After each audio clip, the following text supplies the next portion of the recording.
मैं आपको सही बताता हूँ, मेरा कोई अध्ययन नहीं है इस पे, लेकिन एक बात मैं जानता हूँ कि बिहार के एसआईआर को लेके बहुत सारी आलोचनाएं और विरोध हुआ, लेकिन एक आदमी भी कहीं गलती से कुछ हो गया हो जो हमें पता नहीं चला हो तो अलग बात है, लेकिन कम से कम हमारे नोटिस में, और हमने कहलवाया लोगों से कि अगर आपका नाम कहीं भी लगे कि आपका नाम अनुचित तरीके से निकाल दिया गया है तो उसको बताइए।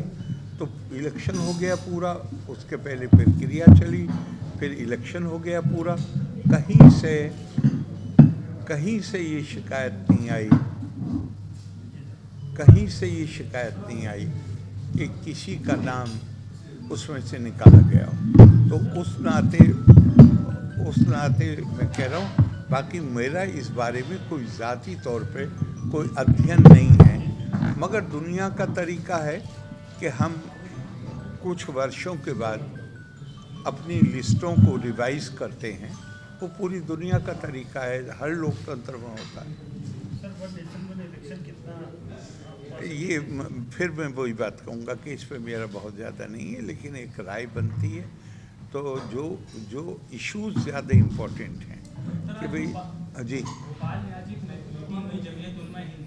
हाँ। उसमें मौलाना महमूद नदवी है उसके अध्यक्ष जमीयत उलमा हिंद के। आप उन्होंने किस सुप्रीम कोर्ट के फैसले पे सवाल उठाए, कई हालिया फैसले जैसे कि बाबरी और 3 तलाक। कहा है कि सुप्रीम कोर्ट अब सुप्रीम नहीं रहा है, जब तक संविधान वहाँ सुरक्षित है तब तक सुप्रीम है। अब वो मुझे मालूम नहीं है, लिहाजा मैं कैसे उसके ऊपर कमेंट करूं, लेकिन एक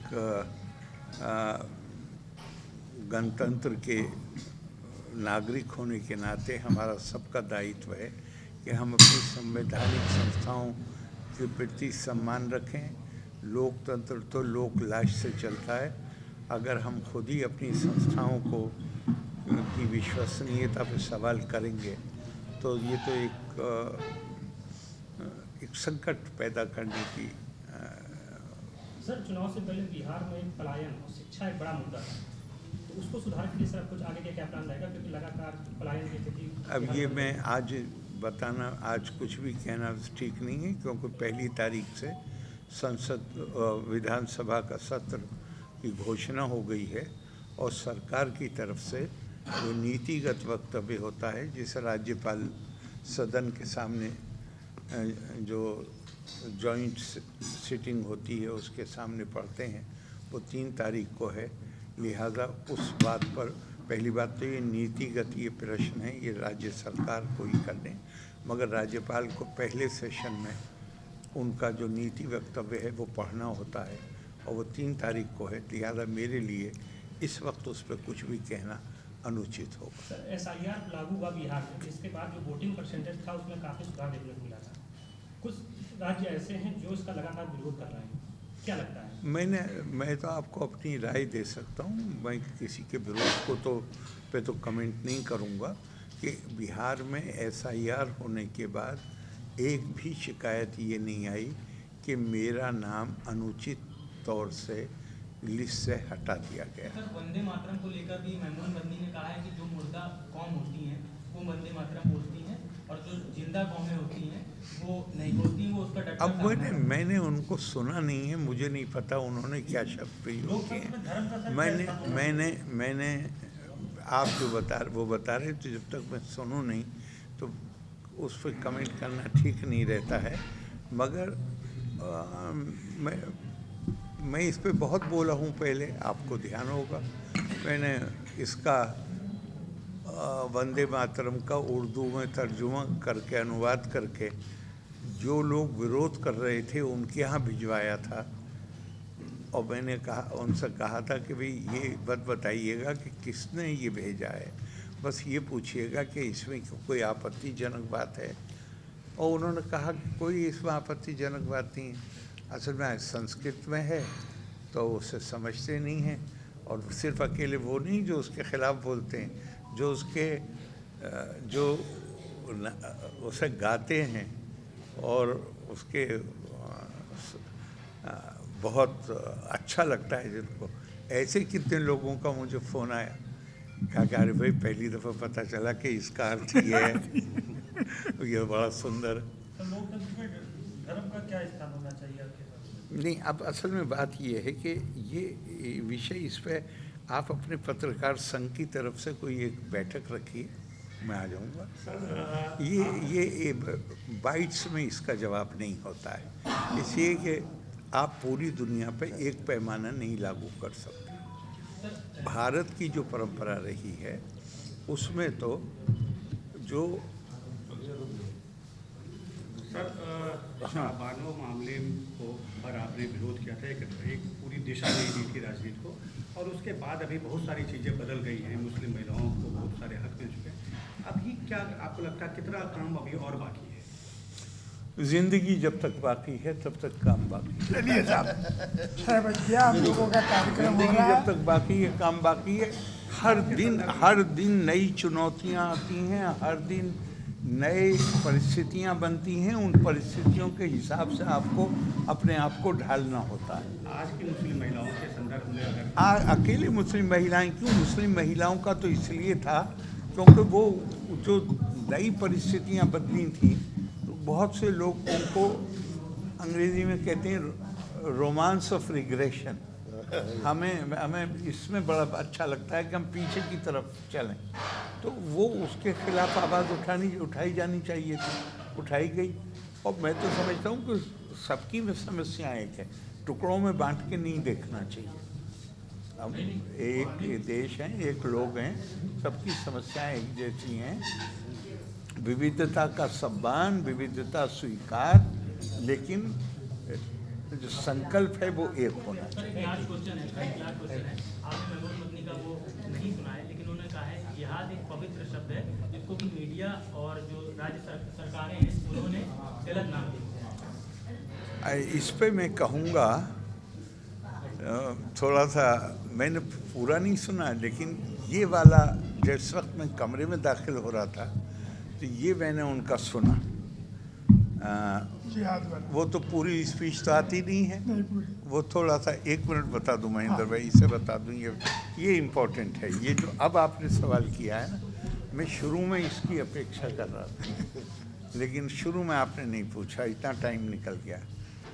वो मैंने सुना और उन्होंने जो कहा मैं उससे 100% सहमत हूँ।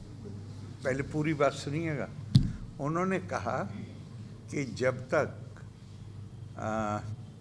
प्रोसिक्यूशन को क्या कहते हैं, प्रोसिक्यूशन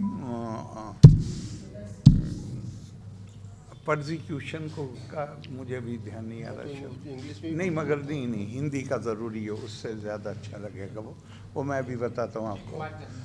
हैं? नहीं, किसी की आस्था के कारण उस पर अत्याचार करना। उन्होंने उत्पीड़न इज द राइट वर्ड। उत्पीड़न उन्होंने जो मैंने सुना वो ये था कि उत्पीड़न जब तक रहेगा तब तक जिहाद रहेगा। ये मैं इससे असहमति व्यक्त करना बड़ा मुश्किल काम है कि उत्पीड़न जुल्म कहीं भी होगा। जुल्म आपकी जो कुरानिक कल्पना है वो उत्पीड़न की यह है कि सिर्फ आपके ऊपर उत्पीड़न नहीं, किसी कमज़ोर गरीब का भी उत्पीड़न हो रहा है तो आपकी जिम्मेदारी है कि आप उसके लिए आवाज़ उठाइए, उसके लिए मदद करिए। ये तो अगर उत्पीड़न है तो उसमें वो रहेगा तो उसके खिलाफ आवाज़ उठानी ज़रूरी है और उसको जिहाद कहा गया। ये बिल्कुल सही है, 100% सहमत हूँ।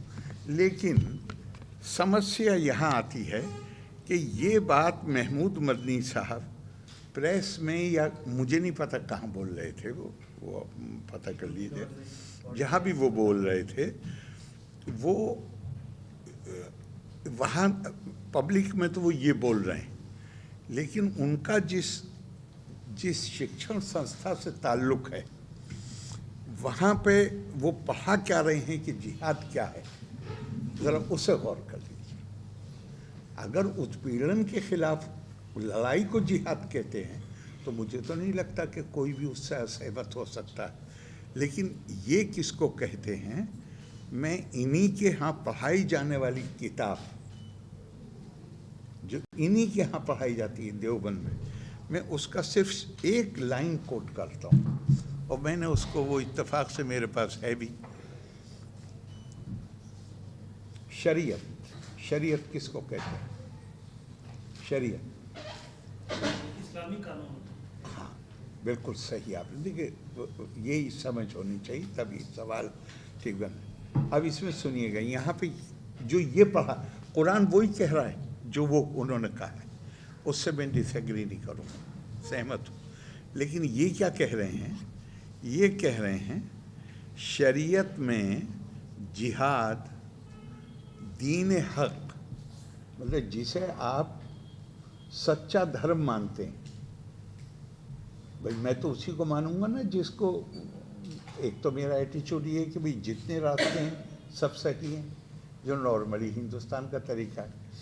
लेकिन यहाँ पे है शरीयत में जिहाद दीन हक की तरफ बुलाने, मतलब मैं आपको इनवाइट करूँ कि आप मेरे रिलीजन में आ जाइए, और जो उसे कबूल ना करे उससे जंग करने को कहते हैं।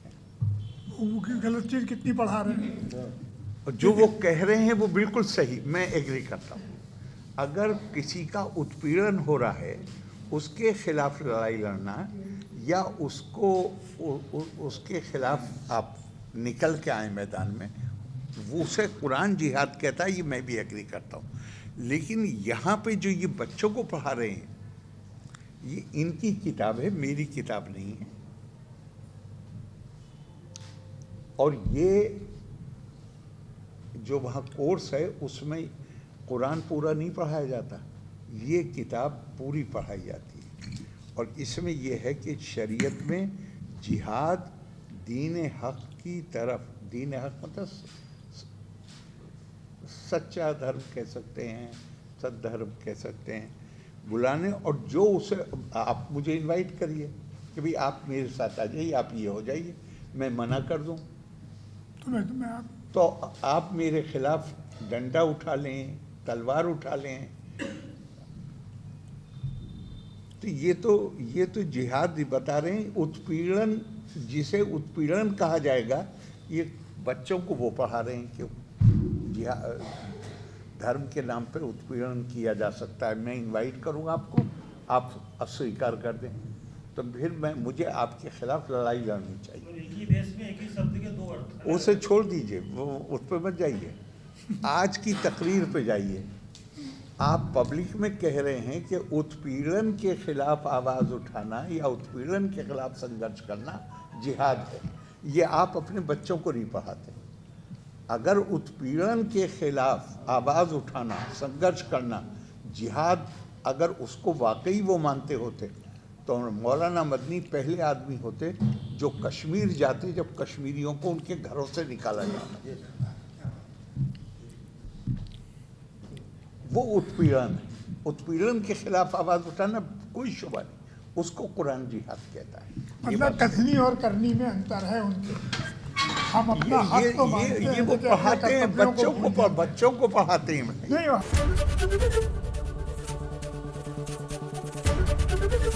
एबीपी गंगा, खबर आपकी, जुबान आपकी।